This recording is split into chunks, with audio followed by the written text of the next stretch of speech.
Pues comencé a treballar en la cooperativa en la Vella, perquè era molt joveneta, jo tenia 14 anys. Jo vaig entrar als 13 anys perquè entonces les necessitats no eren l'edat que tocava. Vaig vindre perquè se patia molta fam entonces i molta necessitat. I ens començàvem a treballar en la Vella, que entonces se feia molt encisam i fent unes coles i treballàvem borrades d'hores.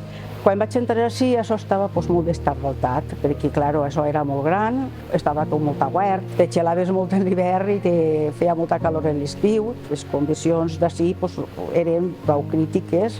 Portaven les esqueroles entonces era trocadero, portaven les homes en paneres. La col entrava molt gelada, en gel, dins del cor, entonces... I les dones es pelàvem i les fulles ens caien damunt de les cames i anàvem a casa totes banyades.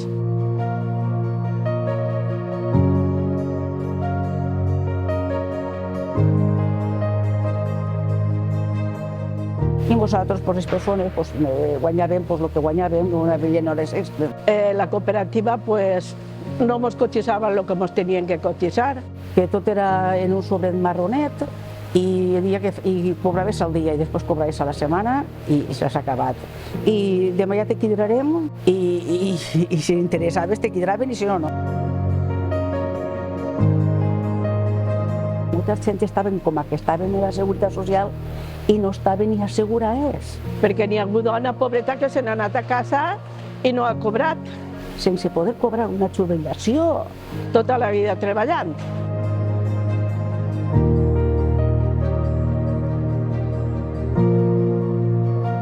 Hasta que anàvem passant el temps i els anys, coneguérem a la senyora Catalina.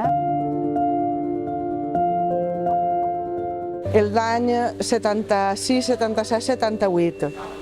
Eren principis de la democràcia, ma mare s'afilià a un sindicat i a partir d'ahir començà la lluita d'ella, que era que cotitzaren les hores extres que no se cotitzaven i ne feien moltes, i a part que se mantinguera l'antiguitat, perquè ma mare veia que anava fent-li hora de la jubilació i que no tindria prou jornals. Entonces les persones que se dedicaven a fer un poquet de sindicat estaven molt discriminades, no estaven apoyades. Ella tenia el número 7 i consultant en el sindicat va prendre la decisió de vindre a la COPE un dia. Contava, si n'hi havia 7 dones, a ella li tenien que donar faena.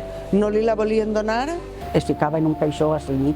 Hasta que tocara la sirena per anar-se'n. Tornava de vesprà i feia el mateix. Així n'estagué una setmana.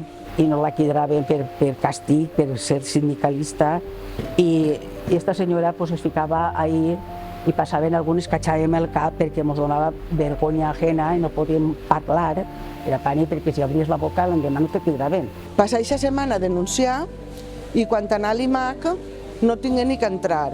Ja portaven el taló fet dels diners d'aixòs dies com si haguera treballat i a més li reconeixien l'antiguitat. Peleà moltíssim, inclús va eixir en una falla que la col·locaren davant de ma casa, la destaparen tota menys un nino. Ma mare se quedà mirant el nino i diu, ahí baix estic jo. I efectivament, quan la destaparen, però no la tragueren com a una persona reivindicativa ni el que ella demanava, sinó metralleta en mà i un cinturó ple de bombes.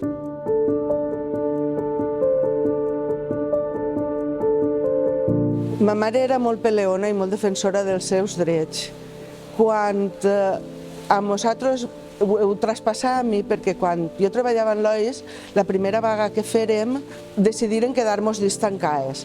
No n'hi havia mòbils, totes les xiques tocaven a les mares dient-los que anaven a quedar-se allí eixa nit i les mares totes renegant que se n'anaren a casa, que se n'anaren a casa. I la meua, algú li va dir que estàvem allí distancats i aparegué en una canastreta de mimbre de color blau redoneta, que me'n recordo com si fos ara, en el llibre que jo tenia en la mesita que estava llegint, el raspall de les dents, unes braguetes i el sopar, perquè me quedara tota la nit, així és que m'ha traspassat tot lo d'ella.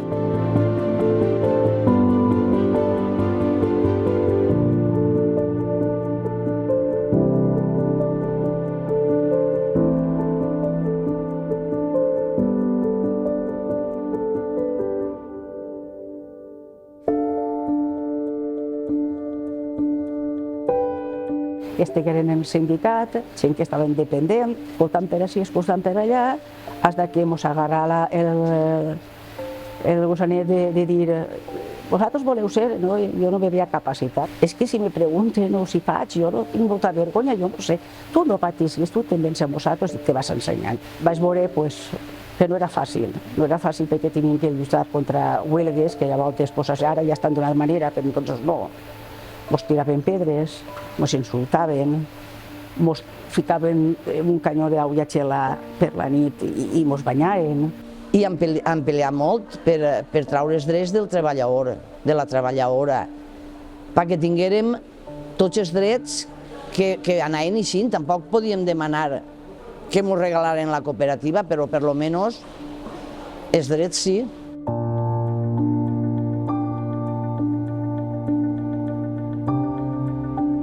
I a poc, luchant per així, luchant per allà, a voltes guanyant una cosa, a voltes no, aconseguirem que ens donaren paro que no teníem. Les hores que, per exemple, ara, si vens alguna hora i se trenca una maquinària, aconseguim que ens la paguen, si estàs així parat.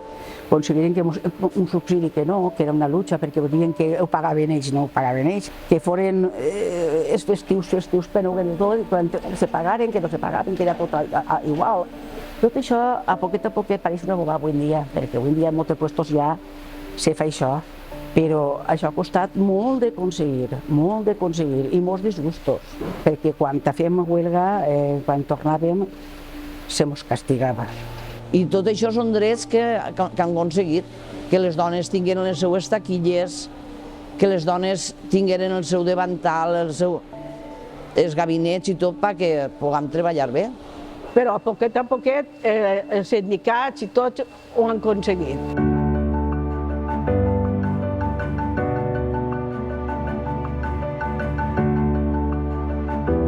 Després de tot el que han dit les meves companyeres, que lluitaren tant, pelearen tant per tots els drets, ara els drets ja els tenim. La llei la tenim ahir, tenim una reforma laboral que ens apoya en les lleis que nosaltres necessitem ara. El que sí que ara lluitem per altres coses que antes no estaven. Lluitem per un pla d'igualtat que ja hem inclòs dins de l'empresa, tenim un pla de conciliació per poder cuidar els xiquets, per poder cuidar a malalts, per poder cuidar a majors. Tenim un pla de protocolo per si n'hi ha acoso, poder dirigir-nos aquí, podem dirigir-nos per poder lluitar en contra d'això. Entonces lluitem per altres coses que en aquell moment elles no estaven, pelearen per drets que ara els tenim tots i que ara lluitem per altres coses que també són necessàries dins d'una empresa.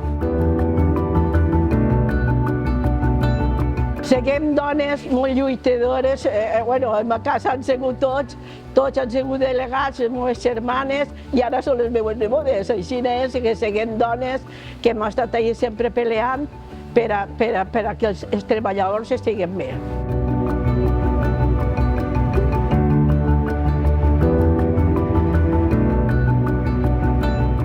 D'una generació a una altra, igual ma mare, igual que ma tia, foren delegades en aquell entonces, ara sóc jo. Jo tinc companyeres també d'UGT, igual com de comissions, que foren les mares i foren les ties delegades i que ara aquesta generació volem seguir peleant per els drets que tenim ara sí.